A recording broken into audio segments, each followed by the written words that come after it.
Okay, we're back to November 2024 to the whole Mercury Retrograde debacle. And this one I'd like to call Mercury Retrograde Can Kiss My Ass. I don't know how the rest of you are coping with this particular Mercury Retrograde, but it's kicking the shit out of me.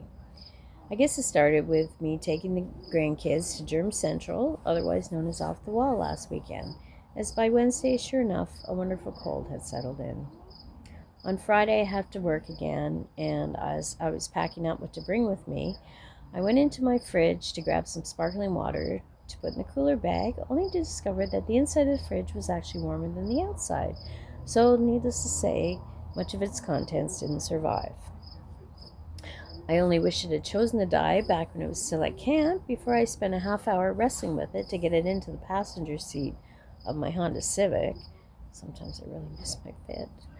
Turning the air a lovely shade of blue with my language, followed shortly by another 20 minutes getting up the stairs to my mother's second-floor apartment, making further use of my language skills. After dealing with the death of the fridge, I was off to work, only to discover a foot of snow on the car and my car brush was still in storage.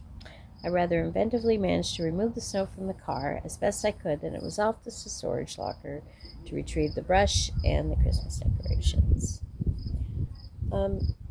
If you read my last post, you know what happened to the locker, so I won't even bother going into that again. By Friday night, the cold had moved south to my lungs, turning into a lung infection, so I spent 4 hours in the waiting room of the hospital on Saturday, sitting in the most uncomfortable chair possible, mass suffocating and bitchy as hell.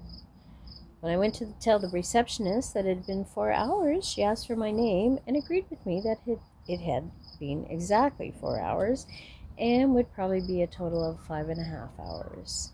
To which I replied, "Oh, well, thank you. I think I'll go home and be sick in my own bed."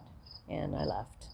So Sunday was December the 1st, time to pay bills, followed by putting up the Christmas decorations. I was all excited as I love Christmas decorating. Pulling the Christmas tree out of the box and plugging it in, and nothing. No lights, no Christmas cheer, nothing. The pile going in the dump was quickly growing larger, as was my replacement shopping list. Then Monday came around, and I picked Mom up from her day away program, and we went and got her a pair of boots.